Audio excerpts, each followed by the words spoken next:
So Connor, how's the World Juniors going so far? Pretty ho-hum? Yeah, I mean it's been a lot of fun. I think I never really had this atmosphere in a rink before or anything like that. So obviously tough first game, but good to bounce back and get a few wins.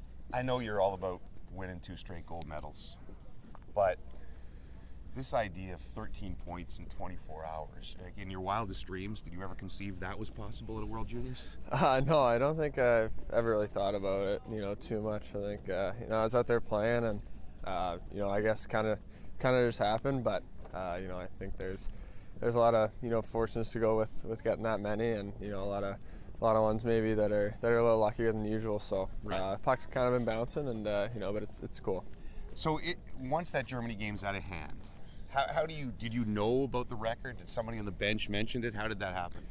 I didn't know at all. No, I think someone kind of asked me once. I had 6 or 7. They kind of on the bench. Like I think Wazzy asked me about what the record was. So I wasn't sure about that. I've known the goal one just because obviously Mason the Slammer and myself last year. So right. But no, I wasn't aware about the point one. What's the most points you ever had in a game, any level, all the way back? I think minor hockey is probably up there a bit, but I couldn't. 8, 9, 10. Yeah, did you ever? Yeah, probably 9 or so around there. But you're a humble guy, but you don't like Peter Forsberg got 10 points in a game in the World Juniors against Japan. Yeah. Right. So other guys have racked them up before. Yeah. Now, what about the Eberly record? Where if I'd have asked you, we talked at the beginning of December, what the goal record for Canada was career-wise and who had it, would you have known? No, I just found out after the Germany game. That was the first time I kind of heard of it, and it's pretty funny because Eberly obviously a Pats player. So do you know him at all? No, I don't. No, never spoken to him. No, I haven't been able to talk to him, but he's a pretty big name with our team, and all our trainers and stuff kind of love him. So it's pretty cool to kind of have my name with his in that regard. So same deal. You're aware of it during the game that you need one more, and I know the guys on the bench are trying to get it for you, right? Yeah, for sure. I mean, that play was, I just went to the net and tapped it in. So I think, Stanks kind of deserves the credit on that one. So it was funny. I think he wanted to give me that one. You guys go kind of whisper before that face-off. So that's a set play, right? Does he tell you to go onto your offside and that he's going to do that and win the face-off, or how did that work? Yeah, we were by the bench, and all the other guys thought we were doing a different play, like one of our set plays off the draw, and then I was about to line up, and Stanks comes up to me, and he's like, "What if I push here? You just go back door." And obviously he knew about kind of the goal thing, and so he did that. And I've tried that a lot. It's tough to pull off, so it was pretty awesome that he was able to do it. I think you have enough talent that you can play with anybody on this team, and it's a really talented team. But there seems to be particular chemistry with Stankoven so far. What is it about your 2 games that maybe complement each other? Yeah, I think we got to play together in U18s as well, which definitely helps, kind of having a little built-in chemistry. And he's an unbelievable player. Obviously, he's always buzzing around, and he creates so much. And obviously with Wah on our line as well, he's someone he's one of the smartest players I've seen, and he's super skilled. So we've been good obviously these 2 games, but we got to keep that going. Everybody talks about your shot, which is kind of your trademark right now. And I know after what's happened the last few days, there's little boys and girls across Canada who are out in the backyards or in the driveways trying to shoot it like Bedard. Obviously, natural talent, but how hard was it to develop this? Like, if 10 or 11-year-old Connor Bedard, how many pucks are you shooting every day?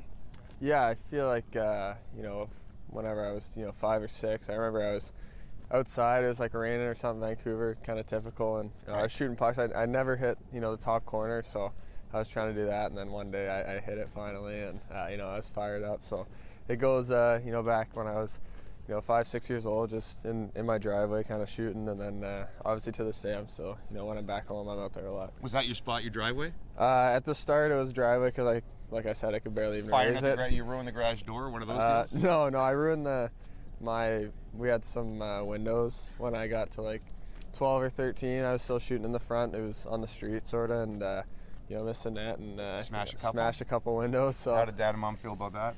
My dad wasn't too mad because he had done it before when I was younger. He smashed one too, so he couldn't be too much of a hypocrite. But my mom wasn't happy, so that's when we kind of decided to get it going back in the backyard. It's funny though. You're known for the shot, but we've seen in this tournament your elite passing ability. And I wonder, once you get to the draft and you're doing these interviews with the teams, and if a scout says, so Connor, in the NHL, do you consider yourself a shooter first or a passer first? It might sound like an obvious question, but maybe it's not so obvious. What would you answer?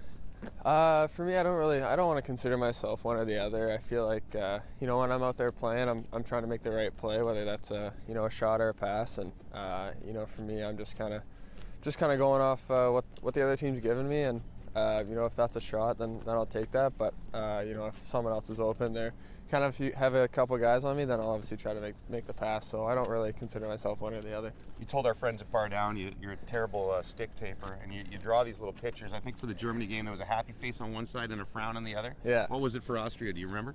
Austria was pretty simple. It was just some lines, kind of diagonal lines across the stick. So, is this something for the rest of your career, an NHL career? Every game there's going to be little Connor drawings on the tape? I don't know. Maybe. I think I started doing it kind of a few games into this season, and it's just something I enjoy. It's fun for me, and my teammates get a good kick out of it too. Yeah. So, one of the other habits you told me about was that you watch every shift after your games. Have you done that in the World Juniors? Like, have you literally watched every shift from the Czechia game? And yeah, I've watched my shifts. I haven't watched the Austria one yet, just because obviously kind of just finished. But I'll do that today. I think that's pretty normal with a lot of guys. I'm rooming with Zelly, and I kind of always hear him playing him over and stuff. So yeah, I mean it's a normal thing. But for me, I kind of like doing that and seeing what I did wrong, and obviously things I did well. Give me one thing from the Czechia game that you saw, maybe that you did wrong that goes into the brain.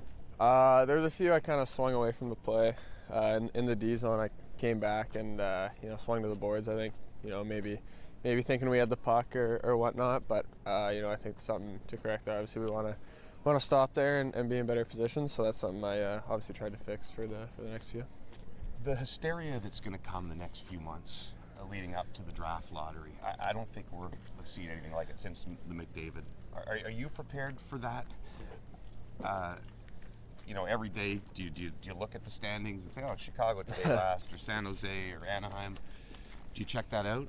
No, I don't. I mean, I'll get McTavish texting me all the time if they lose or whatnot. Yeah. So, but no, I don't check it out at all. I mean, for me, I got so many games left I got to play. When I go back, there's about 30 left with the Pats, and obviously hopefully playoffs and all that, and obviously this tournament. So, for me, I'm just trying to focus one day at a time, and be the best version of myself on the ice. Have you had a chance to talk to Connor, or have you met Connor ever? Yeah, David? Yeah, I have. I've worked out with him a bit, skated with him a little. Did he give you any advice on being ready for all this? Yeah, I think he kind of just said, have fun and kind of take it one day at a time. I mean, I think the one thing was he, how much fun he had in his junior career, and for him it wasn't about the end. At the end of the year, kind of getting drafted, it was about those moments you spent with your teammates, and obviously playing those games when you're with those guys. And for me, we got a great group in Regina, and I enjoy that, and we're focused on obviously winning games together. It's a lot, though. I see people stopping you here for photos. I know in Moncton they were chanting your name. Your life has probably changed right here. Like, you're a national celebrity now. That's a lot for a 17-year-old, right? Knowing that it's never going to be the same again.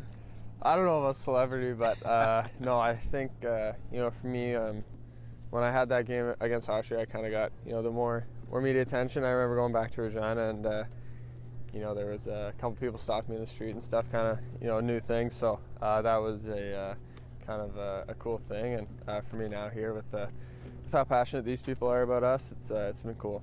Well, listen, soak up the moment, enjoy every second, because Connor's right. It only happens once, and best of luck the rest of the tournament and whatever happens at the lottery draft. Yeah, thank you very much.